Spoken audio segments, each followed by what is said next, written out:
I feel like as a person who's enjoyed nightlife, traveling, and all those things, I think it's okay to live your life how you want to live it because we came into this world alone. We're going to leave alone. So I don't think that you have to get permission from anybody to travel. And if you've experienced bad relationships, I wouldn't consider going on a trip or experiencing nightlife as escapism. It's just being free. Maybe you're choosing happiness over stress, happiness over depression, happiness over disappointment. I think that's more so the focus. And I don't feel like you have to stay in the city that you live in to live your life. Right. Yeah, I could agree with that. I could agree with that. I think everybody, added a lot of great points, even some that I didn't even think about. Yeah, I've been writing down a few. Um, I think at times, and I think you did a really good job at this, Alicia, starting off. I think at times we need to start off by qualifying people and qualifying the question in terms of what does that really look like for the average 20-year-old. What does that look like for the average 30-year-old? What does that look like for the average couple who are in a relationship?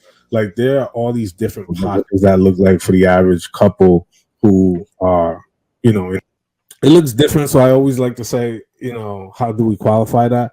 um I agree, like everything can't be just work, but I do believe in setting your life up in a particular type of way where you can enjoy those type of adventures, those travel excursions, right? Whether it's on a cruise, whether it's traveling. I personally love to go see anything and everything: architecture, art, food, culture. I'm very heavily immersed anywhere I go. I always read upon the culture before I get there, so it's never a surprise.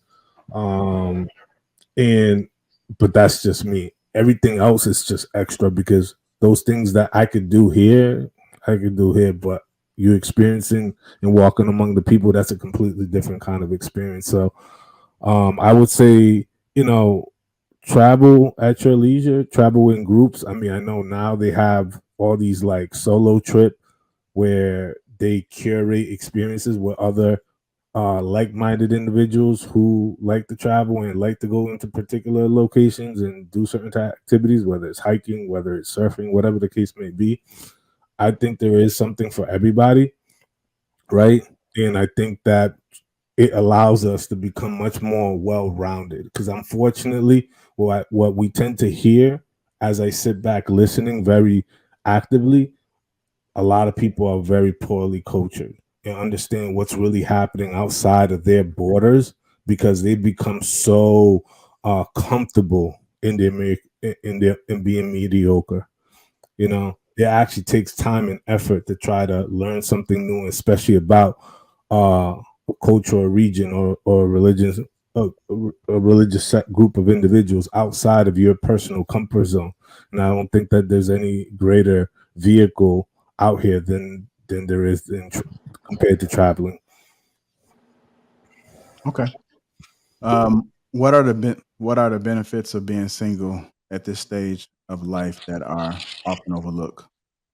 Mm. What are some of the benefits? Less conflict.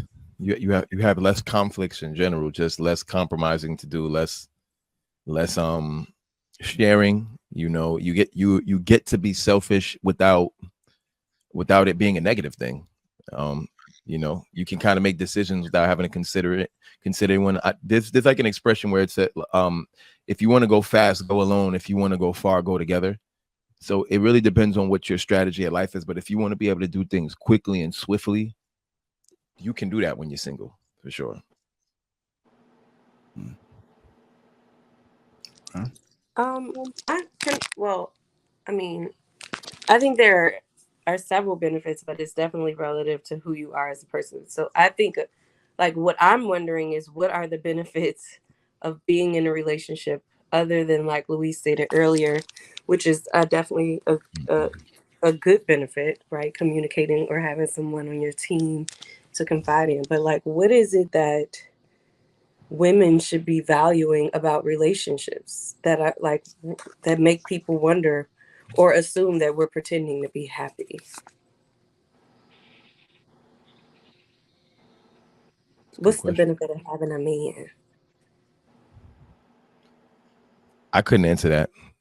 I literally, y'all would have to answer that. You would have to tell us what's the benefit to you of having a man. What's the difference of having one and not having one in your life? I mean, there are okay. She Like frozen. this is like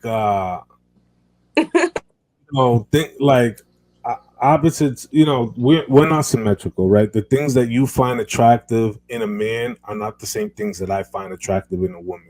You know what I'm saying? But we're complementary that way, right? And there are things that you see in a man or a set group of men that you find desirable, whether it's their leadership, whether it's their ability to be stoic and be able to handle situation conflicts in a certain manner, whether it's their ability to kind of network and be around men who they respect and revere, right? It's their ability to garner resources, right? It's their ability to be responsible and accountable. There are a lot of things that come with having a man. And don't get me wrong, there are women who also possess these things, but the things that you find attractive in a man are not necessarily the mirror opposite of what we find attractive in women, you know, and and that's okay. I think that that's the thing that makes us come together really really nicely is because we're like yin and yang, right? It's a bit of a symbiosis relationship, right? It's like almost like a very delicate dance between us, and you just gotta sit with yourself enough long enough to figure out like these are the things that I feel I would enjoy and want in a partner, or I want in a person or in a band, right? And you gotta understand those things and find those qualities in someone who fits well into your lifestyle and how you move and the things that you value.